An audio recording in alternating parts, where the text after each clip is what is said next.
vamos a recibir de ustedes quienes quieren hacer algunas preguntas a los expositores. Levanten la mano, los que quieren hacerle alguna pregunta a los expositores. ¿Allá? ¿Quién más? Bueno, tenemos una sola pregunta. Acá, dos. ¿Quién más? Dos. Luis, perdóname, faltan las dos palabras de Jorge. Perdón. Bueno, diría que es el azar y el encuentro de los cuerpos.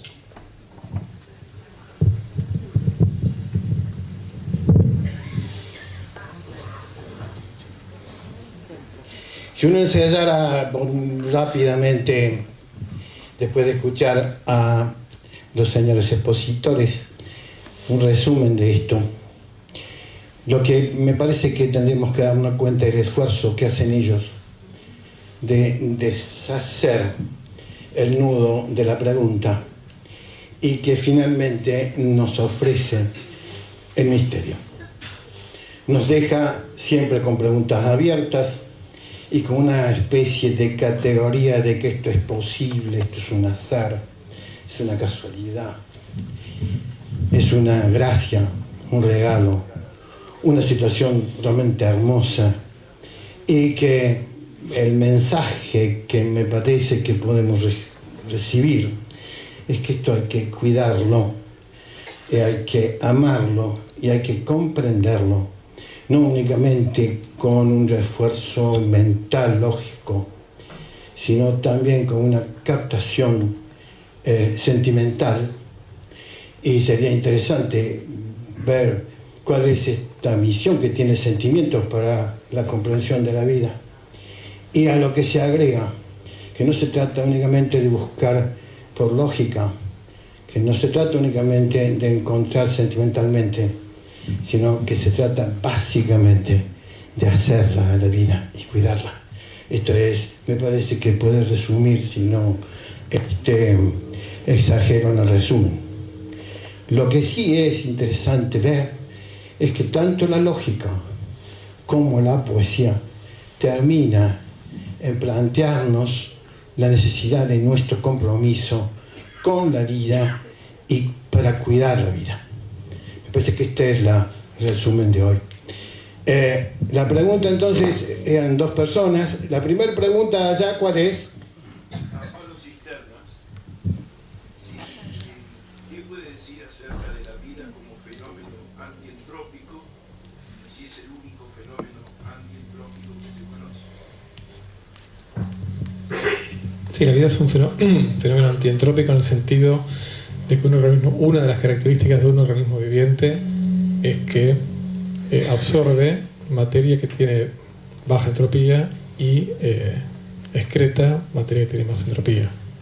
O transpira o irradia más entropía. Necesita hacer eso para estar vivo. Básicamente eso. Es así. ¿Alguna una contrapregunta o una... No, si es el único fenómeno antientrópico que se conoce. Espontáneo, diría que sí. O sea, ¿Una llama? bueno, sí. Una llama, Sí. una vela también parte del desorden y llega al orden. Pues, vamos a traducir un poco la entropía, ¿sí?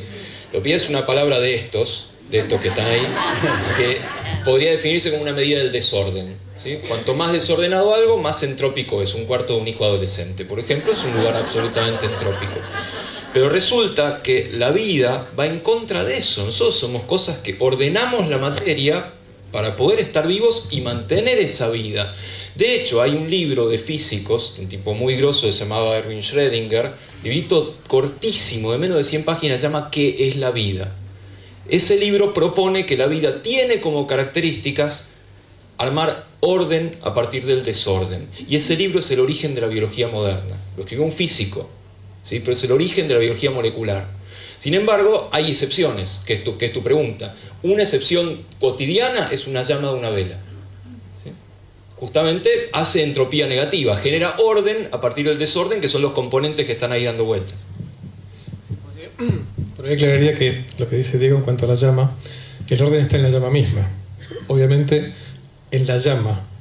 Ahora, el todo, obviamente, aumenta la entropía. El segundo principio de la termodinámica siempre aumenta, también con nosotros siempre aumenta. La llama misma es lo que tiene baja entropía, pero después aumenta la entropía siempre. Y sí, yo no mencioné a Schrödinger porque quería ser modesto en cuanto a representar los físicos, pero voy a agregar, ya que estamos, que tanto Francis Crick como Watson, los descubridores del DNA, ambos reconocieron haber sido profundamente influidos por el libro a que hace mención Diego. No solamente eso, Francis Crick era físico y se pasó a la biología. Ambos leyeron el libro de el padre de la mecánica cuántica ondulatoria, Schrödinger. Así que gracias, Diego, por darme pie. O sea, cuando Crick descubrió que la física no daba para más, decidió dedicarse a algo que realmente valía la pena. Tú sé. Dicho sea de paso, se agradece mucho la respuesta tan precisa que nos dieron sobre qué es la vida. Luis. A la pregunta que está por acá. ¿Qué tal? La pregunta es dirigida para Diego López. ¿Cómo se puede caracterizar o se le puede dar un marco de científico a la experiencia que tienen las personas, por ejemplo, en la sociedad? Porque si bien quizás nos basemos en qué es la vida desde un contexto material, quizás haya otros contextos en el cual se puede caracterizar la vida en este caso. Entonces mi pregunta es, a la experiencia particular de las personas acerca de lo que es la vida, ¿la experiencia en sí se puede determinar o categorizar como científica? Sí, por supuesto que sí. El asunto es muy jodido de estudiar. Vos estás preguntando sobre la subjetividad, que es más terreno de mi vecino a la izquierda, pero básicamente la neurociencia cognitiva está tratando de darle un marco, llamémoslo científico, por poner una palabra pomposa, a tratar de entender cómo tenemos conciencia, cómo sabemos que estamos vivos, que uno se siente vivo, uno se pincha la mano y le duele. Vos ves un color y hay algo acá en el cerebro que dice, eso es rojo. No sé qué estás viendo vos y qué estoy viendo yo. Se llama qualia, las propiedades cualitativas de eso. Es muy reciente este aspecto de la neurociencia cognitiva tratando de entender la subjetividad, o sea, cómo el cerebro crea un mundo, ¿sí? En sentido muy metafórico, pero por supuesto que es una investigación científica en sus pañales, en todo caso. Y hay múltiples interpretaciones, por supuesto, ¿sí? Las interpretaciones que mencionaba justamente desde la psicología Cao son absolutamente complementarias a lo que yo estoy diciendo, no son opuestas, no tienen por qué pelearse, pero de a poco estamos tratando de entender la vida desde un cerebro que es subjetivo y trata de entender la vida. Es reciente, estoy hablando de hace 2 décadas, ponele que la neurociencia cognitiva está realmente creciendo, pero sí, claro que es un estudio científico.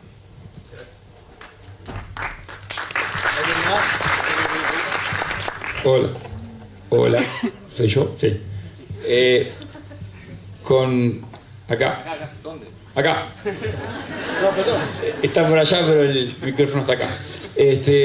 Sí, quedaron varias cosas claras con la charla y es una que no se puede responder qué es la vida tan simplemente. La otra es que genera muchas inquietudes y es muy entretenida. Son 5 panelistas y creo recordar que son muchos docentes. Mi pregunta puntual es ¿cómo creerían ustedes que esto que es tan interesante tendría que estar dentro de del objeto de estudio de los chicos? O sea, se puede encarar la pregunta de qué es la vida, por más que no se responda desde variedad de ciencias a los chicos. No sé si soy claro con la pregunta. ¿Qué está pasando que siendo tan didáctica la pregunta, nuestros chicos van al colegio a aprender otra cosa o a responder otra cosa que no sea qué es la vida? ¿Puedo responder? Me permito tomar el micrófono para hacer referencia un poco a lo que yo hacía mención yo a Baruch Espinosa. Él decía que somos conato, que somos deseo, y que la dificultad en realidad no está en desear. El deseo, como vos lo mencionabas, es muy fácil, te hacen desear, pero lo más difícil es desear, que no es lo mismo. En ese sentido, a tu pregunta, quizás mi modesta contribución sería desear que el niño tenga curiosidad, despertarle las ganas de, ¿no? Bueno, es eso, quería responderte desde ahí.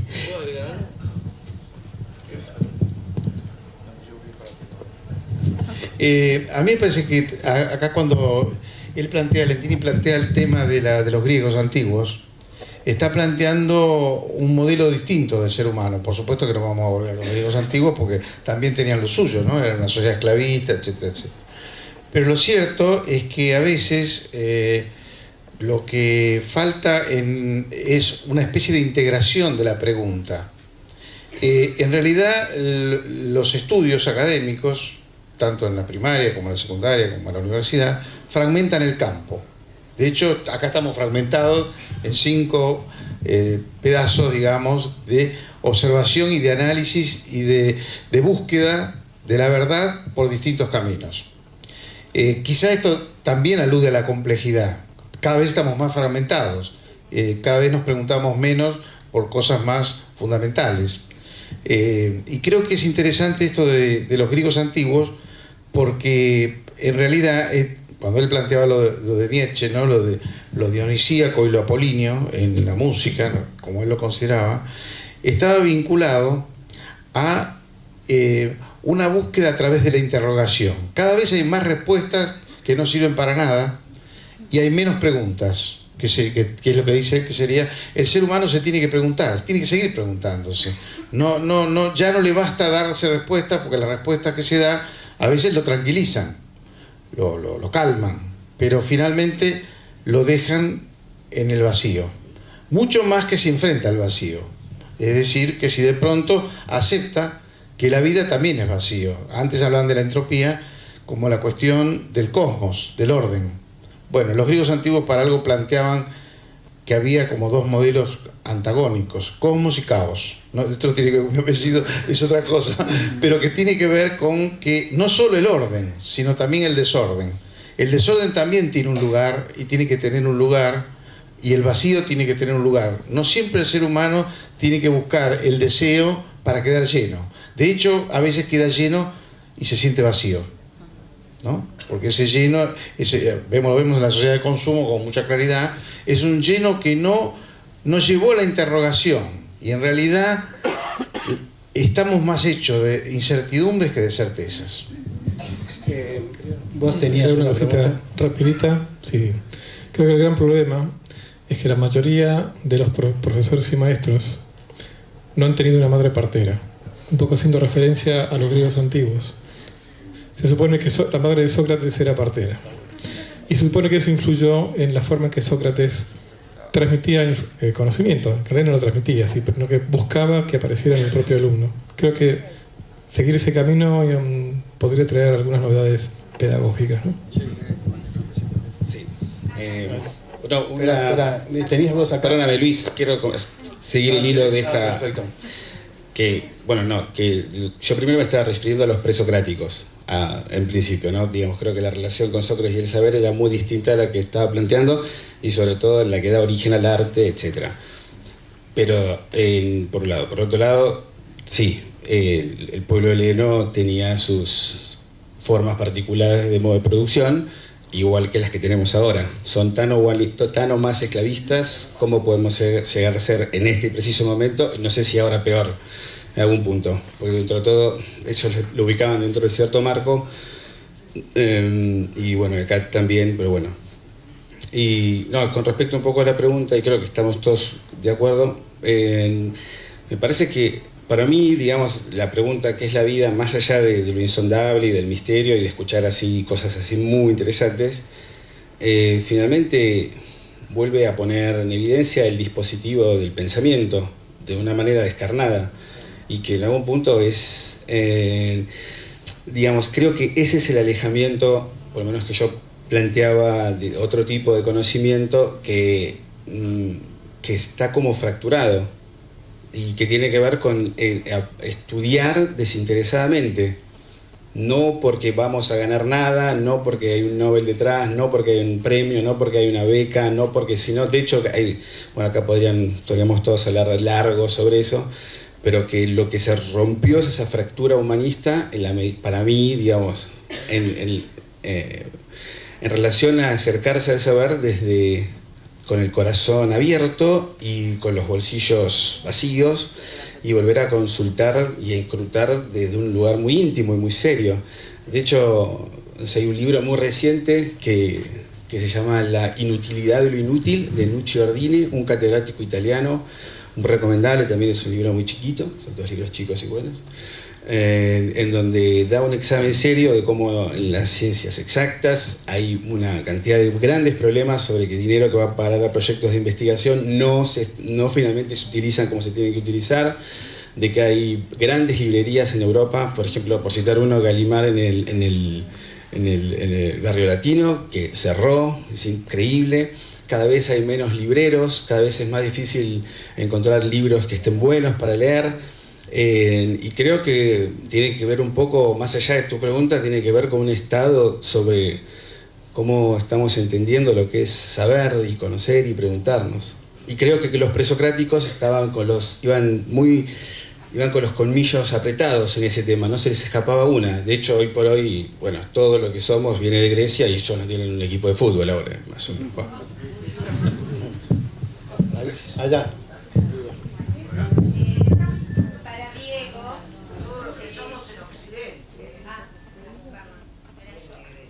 Esperá, dale vos. Bueno, para Diego, en particular me encanta cómo, partiendo de la biología, trabajás eso que es lo que hacemos con lo que traemos, es decir, la cultura.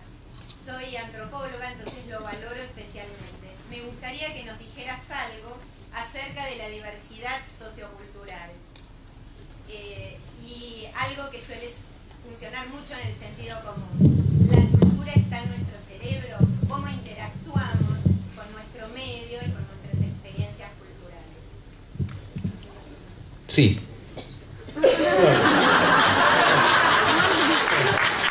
Habiendo contestado, dijiste un montón de cosas y es poco lo que puedo contestar, pues no todo es de mi palo. Te contesto lo del cerebro, en todo caso. Estoy convencidísimo de que sí, de que la cultura está en nuestro cerebro, pues nosotros somos un cerebro con patas, somos eso. ¿Sí? Pensá el experimento de pensamiento para hacer esto, si es posible hacer un trasplante de cerebro. No, estarías haciendo un trasplante de cuerpo, en todo caso, porque lo que sos es ese cerebro.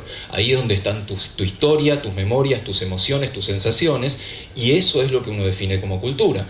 Ok, la cultura se define por el otro, como decía Cabo hace un rato, pero ¿dónde se inscribe ese otro? En tu cerebro.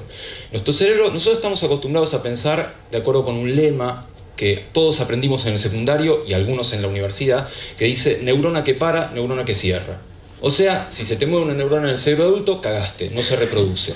Y eso es mentira, ¿sí? Hay neuronas nuevas en el cerebro adulto, hay neurogénesis. Pero aún si no la hubiera, lo que hay es lo que se llama neuroplasticidad. O sea, cambio permanente de los circuitos neuronales. La cultura es eso. En términos absolutamente, estoy exagerando, más vale para que alguien me diga, no, sos un pelotudo y esas cosas, ¿no? Pero exageradamente, la cultura es un fenómeno de neuroplasticidad. Es lo que hace el medio sobre tu cerebro.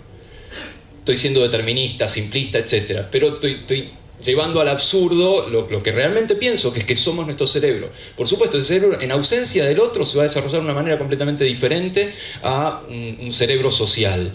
Pero todo finalmente recae en esos circuitos neuronales. Acá.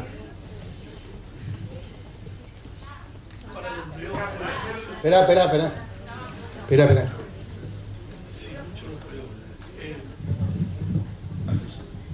¿La parapsicología ayuda o nos complica la explicación de la vida?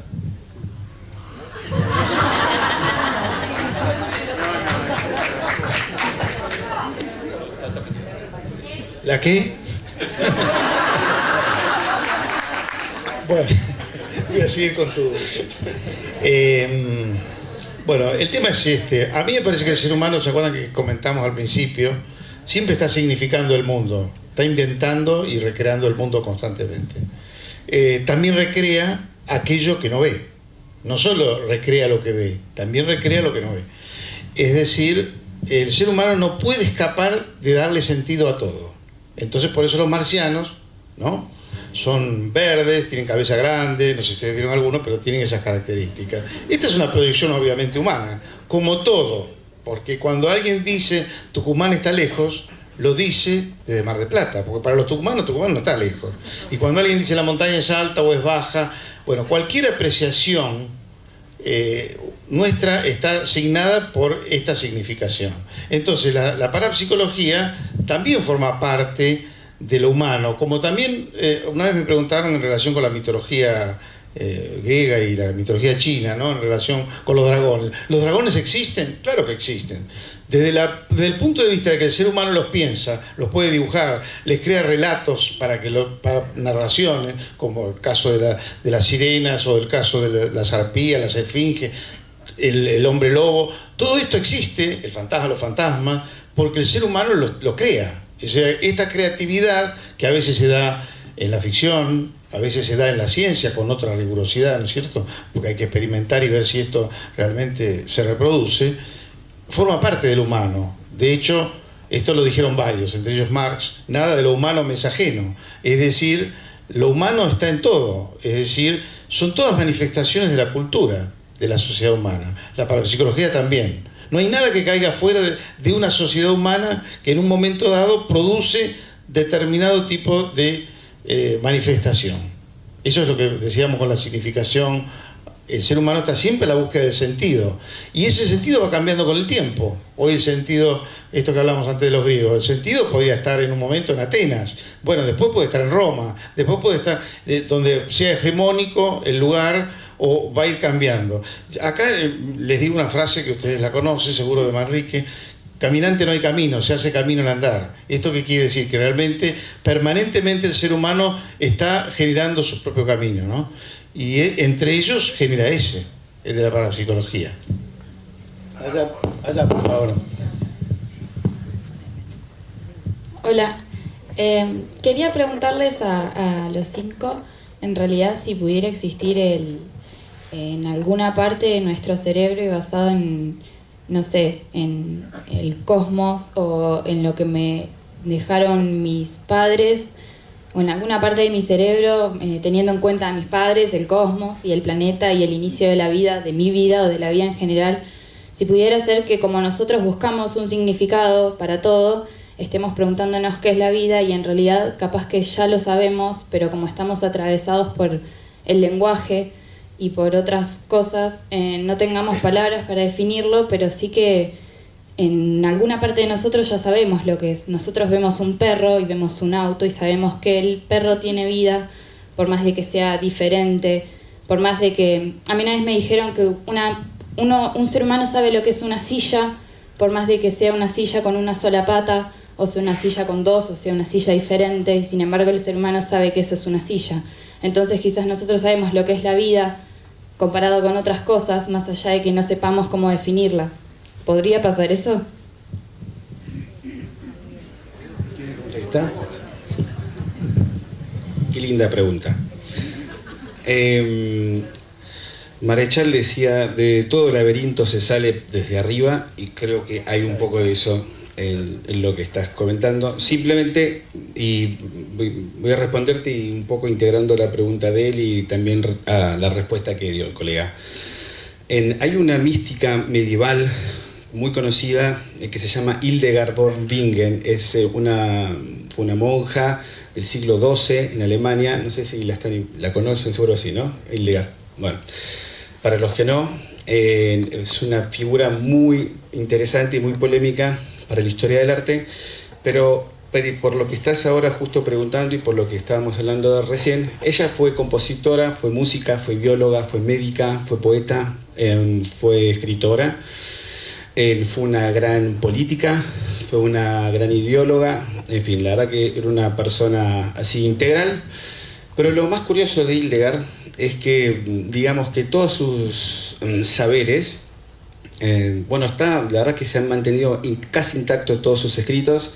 Es decir, que como que hay una historiografía seria al respecto, no es que estos son opiniones, sino que realmente, de hecho, hay una catalana que se llama Victoria Cotard, hizo un exégesis así muy grave a partir de 4 volúmenes, donde está casi toda la obra de Hildegard registrada. Pero bueno, que ella tenía conocimiento a través de la visión. Ella entraba en ciertas enfermedades y ella no sabía música, ¡puc! Está una semana en cama, ¡puc! Sabe música. Pero sabe música al punto de que realmente en el marco del siglo XII eran composiciones que, digamos, que ni la escuela de Notre Dame, que fue la escuela de la primera polifonía seria que hubo en Occidente, digamos, no había ese refinamiento en el tratamiento melódico que había llegado a tener Hildegard. No pintaba, ¡puf! Pinta. Pero no pintaba, digamos, esas figuras ortogonales que eran propias de, digamos, del sistema iconoclástico de la Edad Media. Pintaba mandalas y pintaba hombres con piel oscura, con piel café, como los indios americanos, del norte de América, y con plumas, etc. Luego no era bióloga, pero bueno, escribió un libro, un tratado sobre plantas y, digamos, y tiene una aproximación bastante actual acerca de, digamos, de que la vida, ¿no? Estaba, bueno, en fin, participaba de una manera integral, ¿no? Se sentía cerca de una planta, no como una cuestión del otro, sino que era parte de lo mismo. Entonces, para responder a tu pregunta y un poco hablando de lo de la parapsicología, porque, digamos, un dragón, sí, claro, es una creación humana, pero un dragón no puede pensar, no puede diseñar un motor, digamos, pero quizás con la entendiendo que quizás hacen otras maneras de acercamiento al conocimiento que fueron verdaderamente, que tienen, digamos, que hay algunos antecedentes. Bueno, toda la obra de Jodorowsky, hay un gran dominio del ocultismo y de maneras de llegar al saber que no están, digamos, vinculados por la vía directa de determinados procedimientos que claramente son conocidos y han dado grandes, no sé, llegamos a Marte, ¿no? Pero sí, yo creo que, digamos, que quizás podemos llegar a conocerlo de una manera, bueno, eso ya es el orden de la creencia, pero también como uno cree en todo, ¿no? Pero. Yo voy a agregar algo en relación con esto, que cuando yo les decía, ¿se acuerdan la teoría del caos y el orden, no? Hay un autor, Cornelius Castoriadis, un filósofo y psicólogo griego-francés, que se ocupó un poco del tema basado en Prigogine, que en la teoría del caos. Y él planteó que en el cerebro, o en todo caso en el aparato psíquico, diríamos nosotros traduciéndolo, no tanto por la cuestión de ubicación orgánica, sino por las conexiones que existen entre las neuronas, en el cerebro existen todas las posibilidades. O sea que por eso yo les decía que son muchas más de las que creemos. Esto nos plantea que estos asombros que a veces nosotros tenemos, esta es una explicación mía, por supuesto, donde nos llaman la atención incluso milagros o situaciones de conocimientos espontáneos, en realidad tiene una explicación científica que a veces es difícil de poder aceptar, porque la mayor parte de los conocimientos científicos van por autopistas.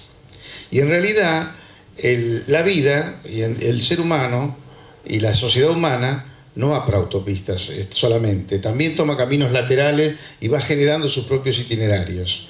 Entonces, en realidad, yo esto también lo he visto incluso con pacientes míos, vos lo habrás visto también como trabajando con gente grande, que uno dice, no, esta persona está coagulada, ya está fija, es así, no tiene más posibilidades que esta.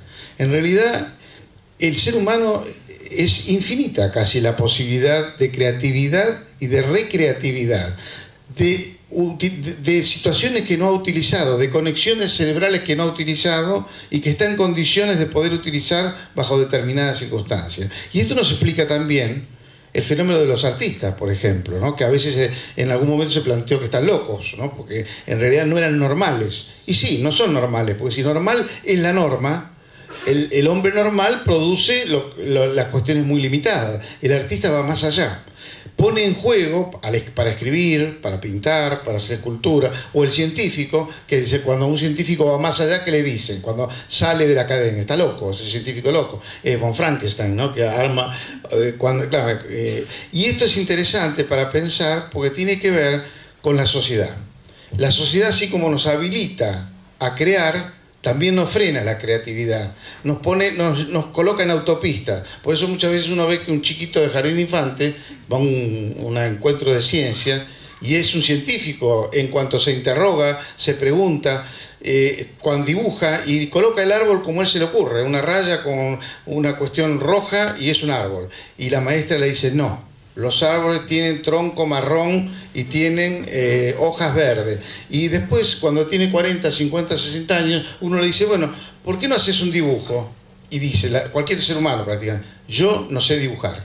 O sea, ya está perdida su capacidad de dibujar porque ha sido inhibida porque va por la autopista. Ahora, si se atreve a poder dibujar, o a hacer música, o a lo que fuere, de alguna manera, o a leer, o a pensar. Yo me acuerdo de una paciente mía que tenía 85 años y se puso a estudiar medicina. Y al principio me decía, yo no voy a poder. Hasta que, bueno, finalmente estudió, se recibió.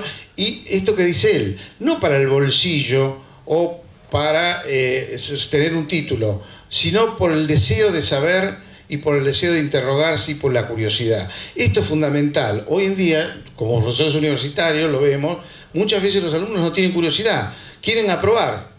Incluso a mí me ha tocado primeros días de clase que me dice, ¿cómo se aprueba la materia? ¿Dónde se compran los apuntes? O sea que en realidad ni saben qué materia es y ya quieren aprobar. Entonces creo que es interesante esto de lo griego.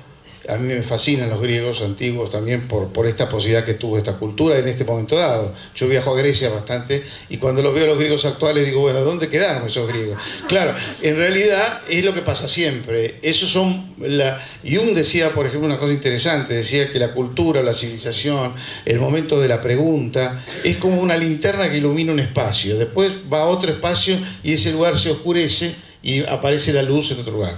Es decir, aparece la luz donde esté la luz, donde la busquemos. Y creo que es interesante esto para poder pensar que hay muchas más posibilidades de las que creemos. Lamentablemente tenemos que cerrar, esto va a continuar, solamente quería agregar lo siguiente. Es verdad que están todas las posibilidades abiertas. Creo que la que hoy hemos recorrido, que es la pregunta, y la respuesta de ustedes no es el único modo de plantear esta pregunta. Porque esta pregunta, aparte de escuchar lo que ustedes piensan o cómo describen la realidad, hay otras respuestas que se parecen más al arte, más a la poesía. Esto es que si nosotros lleváramos una respuesta hoy, tendríamos que salir poetizando, o, cosa que podemos hacer, siempre podemos poetizar, pero sobre todo lo que podemos hacer es comprometernos a vivir. Esto es, esto de crear organización, hacer nueva organización, recibir la naturaleza y transformarla. Esto también es una respuesta a esa pregunta, aparte del discurso que ustedes nos dieron al respecto. Muchas gracias.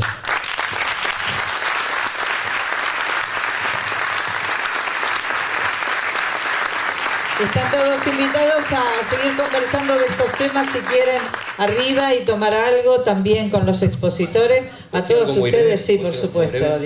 Supongo que hubo mucha gente responsable de que nosotros 5 y todos ustedes estén acá, pero a riesgo de que alguien aquí presente me odie, quería pedir un aplauso para quien creo que fue la organizadora de esto, que es Andrea Elizamburu.